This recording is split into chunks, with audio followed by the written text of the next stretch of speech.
This is the moment that Pogačar attacked and left everyone behind. It was Vingegaard on the front. He was trying to put pressure on his rivals, trying to see if he could test Pogačar out, maybe even exploit a moment of weakness, but no moment of weakness came from anyone. Once again, Tadej Pogačar leaves everyone behind. No one can follow him for a fourth time in this Tour de France. We're not even at Alpe d'Huez yet, and Pogačar is just dominating. I wonder whether he's burning himself too early at this tour. Remember, there's still a lot to come. 2 times up Alpe d'Huez. I don't care who you are, how strong you are, that climb is a monster. Doing it twice, 2 days in a row. Guys, this is not over. You know, I know you're watching this and you're thinking, this Tour de France is finished. I have a feeling this is not over, because it can't be this boring. It can't be this straightforward. It never is at the Tour. But if it is this straightforward and this simple for one man to just absolutely crush and flatten the road ahead of him and make it look easy, then what are we watching? Are we really watching a clean sport? Are we watching a human being at this point? What is this guy? Who is he? Where does he come from?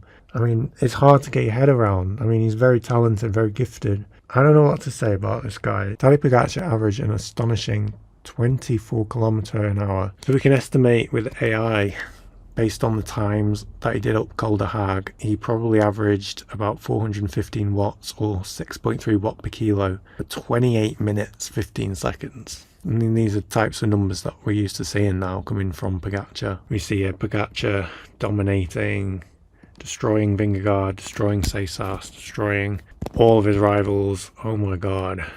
Isaac Del Toro second on the stage, doing it for UAE, getting that team classification tied up as well, and Paul Ceysas with a very explosive sprint at the end as well, but wasn't enough to beat Del Toro. But looking at the GC now, things are very clear at this point. We're watching the Tadej show here. We might as well just delete all of these. We might as well just delete everyone at this point. Goodbye everyone. There's no point, because it is the Tadej Pogačar show. This Tour de France should be renamed to Tour de Pogačar. Oops, I just got rid of Pogačar. It should be renamed and move it to whenever Pogačar wants on the calendar. Let's just put it in January. The first day of the year is Tour de Pogačar. It is the new Tour de France, everybody. This is what people are saying. Only a doper could understand, says Jonathan Sosa. He was on the big ring because he didn't have a small one. The only ring. Bjarne Riis also parked Jan Ullrich, or was it Indurain up Alticam on the large one. Big ring, but where's the chain on the rear and what gear ratios was he using? It's true, really. I mean, if there's these single chain rings, I mean, this gear setup could be, you know, anything. Doesn't, just because it's a big ring on the front doesn't mean much unless you know what's going on the back as well. You got a syringe there, Mr. Lance Armstrong Pogačar. Guys, this is what we're watching. This is the future of cycling. A war machine. Doping rocket scientists. That's one thing I didn't put on the doping iceberg video that I did. Go and watch that if you haven't. I basically rank all of the theories about doping in today's peloton, and I've put like all the sane, kind of more sane ideas all the way down to just the pure crazy stuff like doping rocket scientists. That should be on it right at the bottom. The tour is so boring. There's no suspense, no battles, just others accompanying him to Paris. Well, I'm holding out hope. You know, I'm not being pessimistic about this Tour de France in terms of rivalries. I think we're going to see some more action coming up, and maybe Pogačar is going to have a bad day on the Alpe d'Huez. He's spending so much energy to win these stages and just turning himself inside out, because he looks like he's trying. It doesn't look like he's just not bothering. He is trying. This guy could come undone on Alpe d'Huez. You never know. Vingegaard could find just that extra bit. He could come into some good form on that day in particular, and Pogačar could just have a bad day. We've seen it before. I know it's kind of unbelievable because he just seems to have passed into another level, another dimension to everyone else at this point, and those old weaknesses we used to see from him are, well, they weren't many to begin with, but they seem to be gone now. Like, he just doesn't have any weakness. But You never know. The Alpe d'Huez is a mysterious climb, guys, and it could be this stage, or those two stages could be stages that we actually get some action as far as rivalry is concerned, and maybe even see a change in yellow jersey. Let's hope so, that we see some kind of action up there other than just Pogačar riding up and winning. But if not, if he does dominate, then fine, let him dominate. Let's see him beat the record of Marco Pantani, and that's a new conversation that we can have. Well, this is the moment that Pogačar attacked and left everyone behind. It was Vingegaard on the front. He was trying to put pressure on his rivals, trying to see if he could test Pogačar out, maybe even exploit a moment of weakness, but no moment of weakness came from anyone but Vingegaard and everyone else. Pogačar was infinitely stronger, and again he just rides away. One point we see Vingegaard kind of leaving everyone else behind as well, and just like we saw the other stage where he looked like he might be able to close, but it didn't happen. The continued pressure from a guy who is just so much above everyone else was enough to just completely break away and go for the victory and win for a fourth time.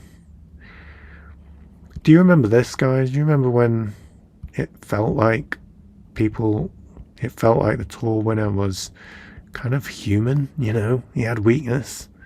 He had days where he struggled.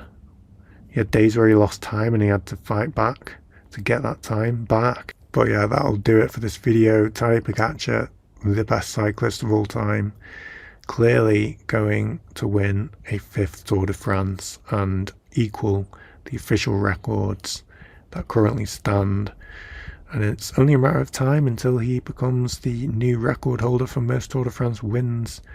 As far as the official standings are concerned, obviously Lance Armstrong's 7 is no longer an official record because of the doping scandals. Who knows?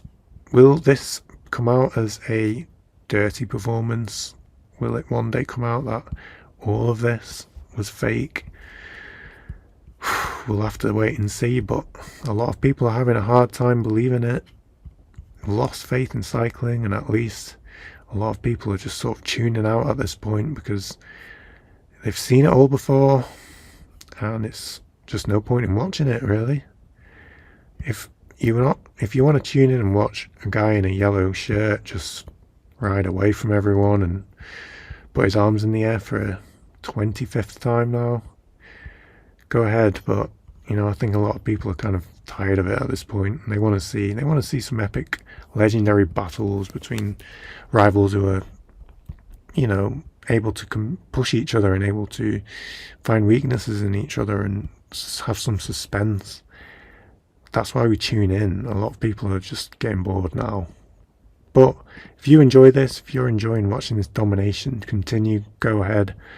I personally, my opinion on this is I'm finding it a little bit boring, but I'm also finding it fascinating at the same time, because I just don't know what's going to happen next in terms of, will this guy just keep on going, winning and winning, or are we actually going to see a moment of weakness on Alpe d'Huez? That's why I'm still tuning in, because that climb is so damn hard and they're doing it twice, and this guy has been known to go too hard early on in the Tour de France, and there might be that opportunity for Vingegaard or someone else to exploit a weakness on those 2 stages. But guys, if we see him just walk away with victory on Alpe d'Huez twice, then guys, I'm tuning out, because that is just ridiculous. I mean, that takes the biscuit. And if he beats Pantani's record at the same time, I'm going to have to go into therapy to believe that this is a clean rider at that point. You know, it's hard enough at the moment, but I don't want to be that guy who just accuses someone of doping just because they're winning. But you go out to Alpe twice, if you win both times after already dominating like this, and you beat Pantani's record, I'm going to need some serious therapy to still believe in my sport that I love. But yeah, guys, I'll see you in the next video. Thanks for watching.